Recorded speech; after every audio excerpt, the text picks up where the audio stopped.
Tutorial series in which we are looking at the use of SiteGlass to view our datasets and do some quick analysis on what we get through them. So to access SiteGlass, which is a very nifty tool on the ResStock website, create an account for yourself and then go to datasets. Over here, you're looking at the measure packages included. So we have the 10 measure packages that we have, including the baseline. So we're looking at 11 total scenarios. To view them, let's go to the by state on the AMY 2018 annual meteorological year. When we get to this particular position in the or this page, we can look at different states and start going into more deeper analysis on what we want. So let's say we will select the state of Colorado in this case. Over here on SiteGlass, once you select the state, we get initially a just a general overview of the state itself. We have bar charts, a time series, and histograms. Histograms, as we've covered before, or it's in general just would represent the distributions, different distributions. So it's good to understand those. We've kind of showcased this a bit in the previous series on the OEDI data for the annual data aggregates. The bar charts here are comparative, which allow us to look at two different scenarios. So in this case, still I haven't selected anything. We're looking at baseline versus baseline. And the time series, which on its own is very interesting and allows us a deeper look into things beyond just annual median or at annual aggregates that we'll look at. So for this case, let's start playing around with this. So let's say we want to look at a particular fuel type. So let's say we're looking only at electricity here. With the baseline, let's look at a enhanced enclosure package with an electricity for the state of Colorado. And whenever we change a major element such as this one, you would get an orange pop-up here, which tells you that the results are out of date. So you click to reload them, and we get a quick overview of the data that we have. So here, what we have is now we can notice that the total annual energy consumption, which is reported in watt hours, is actually drops down in comparison to the baseline. So that shows a particular effectiveness there. Now, if I want to know a bit more about it, I can look per category towards each. So I can see that, for example, for cooling, for example, we dropped from 1.98 terawatt hours in total to 1.70. Now, if we want to understand and have a better view of this, let's actually go into exploring these bar charts.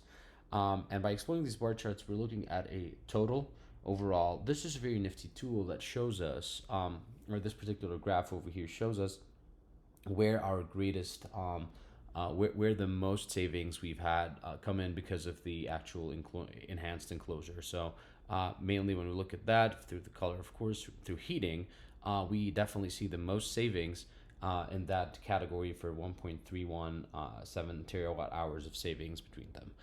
So as you go through them, you could see each how much savings there is, if there are any. So for example, for refrigerators, because the package itself doesn't include anything that would deal with refrigerators, we would have them be the same versus the ones that show up. So for example, heating backup, we have a decrease from 299.188 gigawatt hours to 136.932. But this tool as well allows us to look even deeper at things, and I would like to showcase filters, which would be of interest for anyone doing analysis here. So let's say we want to look at a particular city, and let's say we want to look at the city of Denver, Colorado, for example. So we go down to CO and over here, and we could select Denver. That's our first filter.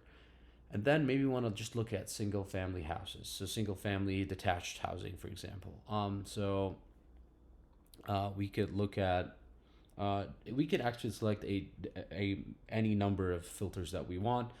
Let's select geometry building type Rex and select single family detached houses. Once we save the filters, of course, we have to renew our refresh our data. So in this particular case, we already have that when we look at the city of Denver, Colorado, with single family detached for electricity, this is what we get in terms of savings. Now, over here, we can look at different packages. So let's say we're gonna look at high efficiency heat pumps, and let's try to reload that. This is a different package for that. So we can notice here, however, surprisingly, that overall we actually looking at that the package upgrade was worse, and it's faring worse than the baseline, which would be surprising. But we could attribute that to the fact that we're only looking at one fuel type, and depending on the package that we're looking at, it does showcase that. So once I change it to all fuel types, we can notice that the package itself over here, which is heat pumps high efficiency with electric backup, actually fares much better in terms of the annual all fuels energy consumption, with the largest savings, of course, coming in through here, which I think it would indicate to heating, or to natural gas heating, because natural gas was not being represented before. We noticed that discrepancy had occurred. So this is how we could look at a deeper level on things such as these, using and exploring the different data sets with the different filters that they offer us. So going back to Colorado here, now we could look at time series data. Now time series data is something that was not being covered before in the previous OEDI data for annual, for the different packages, but over here we can look at that. And I know some questions came in regards to different, for example, rate structures, and how do we look at the changes in a single family detached home, maybe if there's a change in load profiles or things like that. So similarly as well, the way time series data works is that we're looking at 15-minute intervals in the day. We log one over here, and we're looking at the 24 hours during the day, how the actual energy consumption has been changing. Now this is looking at the state of Colorado. This is how it's this is of course our baseline here, and this is after the upgrade, so we can see how comparatively we're looking at, and we can even look at different things around it. So this is an interesting section to look at. So first of all, what is the aggregation type that we're looking at? Are we just looking at the summation for the entirety of the buildings of the state? We could probably do something like just the average, and average just literally says this is the state average per se. But let's actually go a bit deeper. Let's say we want to add a filter here in this case, and similarly, let's kind of look at Denver, Colorado again in this case, and just scroll down to Denver over here and select it, and maybe look as well onto the different building types that we're looking at. So maybe we add as well single family detached and save both filters. Now of course we reload our data, and depending on the data sets and how we go in the filters that we're looking at, it might take time to kind of query that. These data sets, do not forget, are quite large, and to generate them, it might take a moment here. So I will wait for this to finish, and then we will continue from there as we go through. Okay, and now that it's been generated, this is the load profile itself. So we're looking at the difference between the baseline for all fuel types. This is the hours a day for a single family detached building in the city of Denver, Colorado. So from on 50-minute intervals as we're going through, this is what we have over here.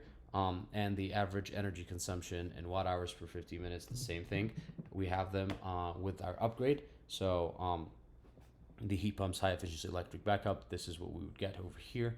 And we're just looking here at the comparison, seeing how much more we have a decrease in at least an hourly rate that we're looking at. Now, it could be of interest for us to look at the individual values to do certain analyses for ourselves. So in that case, we could always export the CSV itself. So we could say current data display itself. So we would get that as a CSV, which we can open in Excel and view each hour on its own with the value that it's being represented. This could be needed for more advanced analysis if it's of interest to any of you. As well, we could look at seasonal differences, which as well came up as a one of the asks that we looked at. So this is starting in January, and let's kind of change those. Let's look at, for example, January to March, which is effectively a winter season here, and let's look at the winter season as well. Since we are always going deeper, and this is a large data set with multiple subsets, it may take a moment to do those. And as we are looking at that, we can actually view the how would a the exported CSV look like, which is the data that we're looking at hourly. So we notice here we would have 96 values because it's 24 hours, and we have divided by 4 for the 15 minutes that we're looking at.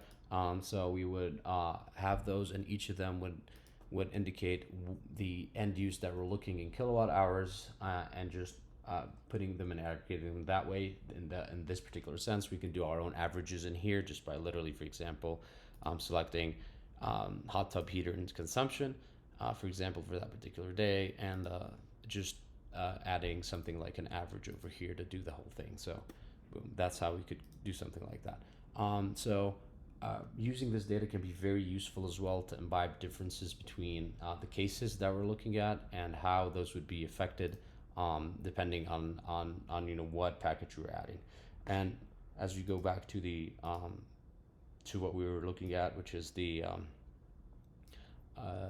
generated one for the January to March time period. Now, this is, for example, a winter month single day profile, an average single day profile for a single family detached house in the city of Denver, Colorado. This allows us to see it, and of course, we can export the CSV and do our own analysis on it as well. And equally, we could change it to different seasons that we want and take it from there as we go forward. And with that, this is the power of SiteGlass. SiteGlass allows you, through using filtering, through using exporting to get the data that we want, through using mixes of fuels and different upgrade types, we can look at our data and survey it and have immediate visualization for what we're doing. It's very intuitive to use, and please do not hesitate to reach out with questions if you have any. It definitely is pretty self-explanatory if you kind of follow how it is, but there's always going to be questions for certain cases, and we're more than happy and willing to help you with. So please reach us out if you have any questions on that, and thank you.